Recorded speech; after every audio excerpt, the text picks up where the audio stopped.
Today marks a day in history. Today is the day that we take on our biggest challenge yet. This can no longer be called my GM. This needs to be called our GM, because I cannot take this on by myself. You guys have given me the team that y'all wanted to see for my new My GM series, and that is the Philadelphia 76ers, aka maybe perhaps the worst team ever in NBA history. According to the numbers, they're pretty damn close. Okay, let's get started, guys. I mean, there's not really much more introduction. We gotta get started with this team. There's nobody to talk about. There's no superstars on this team. There's no all-stars. There's a few pieces, but we'll get to that pretty soon here. Let's talk to our general manager, who might as well be the damn general manager of McDonald's, because, you know, that's about the equivalent of how he's running this team. On behalf of the entire Philadelphia 76ers family, I'd like to welcome you to the organization. Here, I know where all the money's going to. You know, that's why we don't got no superstars here. Look at that haircut. That dude got a fly looking haircut right there, man. Like, that's probably, that's where half the cap money's going to right there. Here's what I'm expecting from you this season. I want you to acquire at least 2 new veterans free agents. I mean, yeah, we're gonna have to, because there ain't no players on this team. Nobody's gonna want to get traded to this team. So yes, we will accomplish that. Please believe I'll bring in 2 new veteran players. All right, what else he wants to know? I want us to start getting more respect away from home. You know, that's not really a thing that happens when you don't put in the work to get the roster and the coaching staff to do so. Okay, like you're not just gonna walk into this damn squad and the San Antonio Spurs are gonna be like, yo, Greg Popovich, oh yeah, the 76ers, I respect them. That's not gonna happen. Win at least 19 road games this season, we might accomplish that. That's gonna depend on the work that I put into it.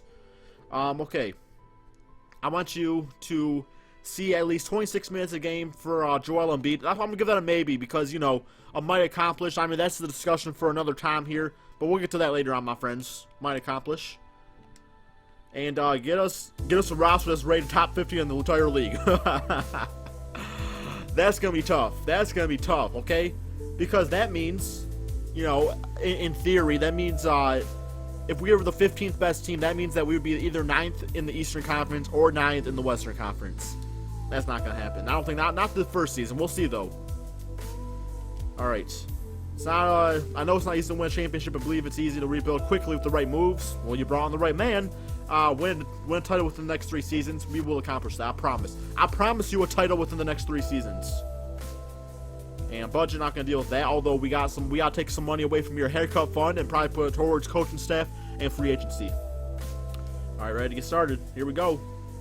Here we go. Let's get our right draft class in here. 2016. Yep. All right. So I figure for this episode, we're going to go over the current roster we have. You guys can let me know if next episode you want me to do trades, or you want me to do a game first and kind of see how this team fits and all that good stuff. So let me know that in the comment section below. Also, let me know your moves and all that. Let's go to the roster. Okay, so we got the rookie from Duke, Jahlil Okafor. Okay, and this guy's actually been pretty impressive. If you watch the Philadelphia 76ers in real life, which I know it's hard to say anybody's been impressive, but this guy's at 19 years old, has an A- inside game, and you know, he's a pretty good piece right here. And this is a guy that we could definitely build around going forward. I mean, if he's this good at the age of 19, imagine where he'd be in 10 years, you know. So I see a lot of good things from Jahlil Okafor. You know, he's a very good post player. His got a nice post hook, post fades, decent. Rebounding numbers is not that great. But I have an idea of how to utilize this guy, okay? He's 6'11", and he's got good hands, decent blocking skills. So mainly he's going to be an offensive guy. You know, he's going to be an offensive-oriented player out there. Not very quick, which is kind of not great defensive-wise. Well, he's got that A potential. Next on the list, now it's just not going to get much better from here. We got Robert Covington, which maybe you guys are Philadelphia 76ers fans. I don't know who this guy is. As far as I see he's got a 1-year, $1 million contract. He's a 77 overall player, so I think he'll be a good tack-on player to, you know, bring in a more veteran player, because please believe me, Robert Covington, I'm trying to win a championship in the next 3 years. I don't see you as part of that picture, but, you know, I could be wrong, too. So, next on the list, Joel Embiid from Kansas, and this guy's been pretty much injured and bench-ridden his whole entire NBA career, which of course has only been like 2 years. But he still got a lot of talent. I mean, he was still a first pick overall. He still got some soft hands out there. And this is kind of my theory of how we can utilize the 7-footer right here, okay? Because he's not injured in our MyGM series, so that's good. But he's got pretty good post moves himself. He's, look at the list here. Look at his hands. Decent. Pretty good post hook out there. And he's, 80 rebounding, which is good. So I see him as more as a traditional center. And his blocking's 82. That's very good to see. We can play defense. Decent, not really the greatest hustle, actually. Speed 61, which is actually quicker than Jaleel. Acceleration, all right. So, he's got some pretty good things about him out there. Definitely some things that could improve.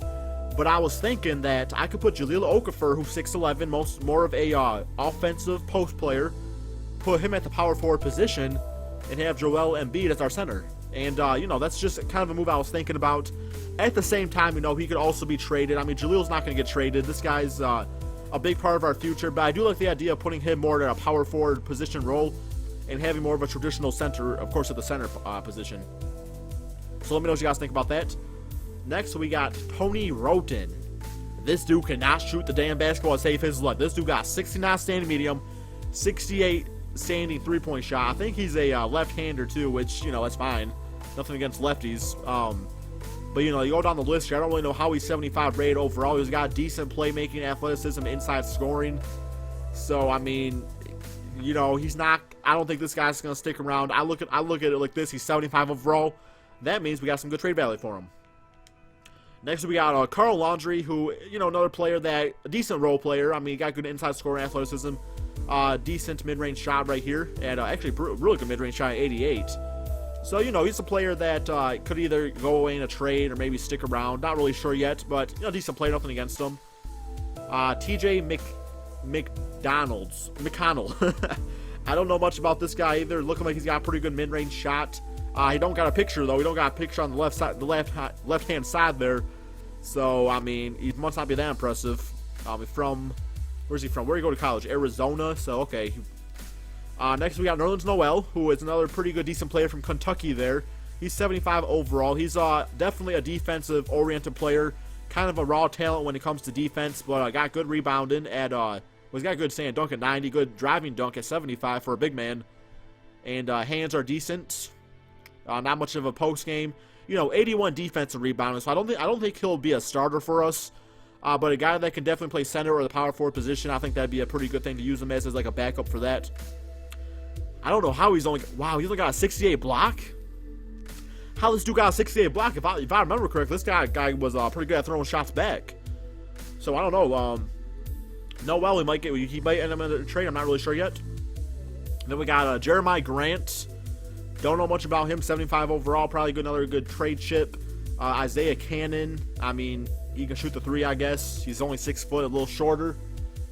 What else we got here? We got Kendall Marshall, who I kind of like Kendall Marshall, to be honest. I think he's a good serviceable role player. I don't see him as a starting position. But, he's all right. I got no problem with him. Like I said, though, a lot of these guys are going to end up getting traded, man. If you have a team that's this bad, you have no other way to improve the team besides trades. Hollis Thompson, another player that I'm actually a pretty good fan of. He's a pretty good shooter, actually, guys, and I've actually used this guy on my team quite a bit.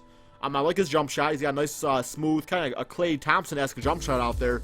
Very fundamentally sound player. So, I do like his game. He's 6'8", which is really tall for a shooting guard. Jakar Sampson, I don't know much about this guy. I think he was formerly on the Lakers. I think he was on the Lakers last year. St. John's, from St. John's. I don't know much about him. Richon, I don't know how to pronounce his name. From Bowling Green, another player I don't know much about. My boy, the Canadian Mambas, Nik Stauskas from Michigan. Big Ten Player of the Year. I do like this guy a lot. He's definitely going to be a work in progress with somebody that I'm going to try to build into a better player. 69 overall, shooting stats, not what they should be. He's a lot better shooter than that, but he has not been consistent in the NBA, so that's a fair assessment right there. He's 6'6", 207 pounds. All I'm going to say is that Klay Thompson is 6'6", 205 pounds. So maybe Nik Stauskas just got to drop these 2 pounds, and he'll start playing like Klay Thompson. We'll see about that. Christian Wood, another player I don't know much about. And that pretty much wraps that up, guys. So y'all gotta let me know in the comment section below. Do you want me to do a game first, you know, right off with some trades? Do you like my whole Joel Embiid, Jahlil Okafor idea? I mean, this team needs a lot of work for us to be contenders in the playoffs and, you know, really even just win games. You know, we don't got to make playoffs. Just show that we're going to be something besides an 0-82 team. Anyway, give this video a thumbs up for the next episode. Thank you all so much for watching, and peace out, my friends.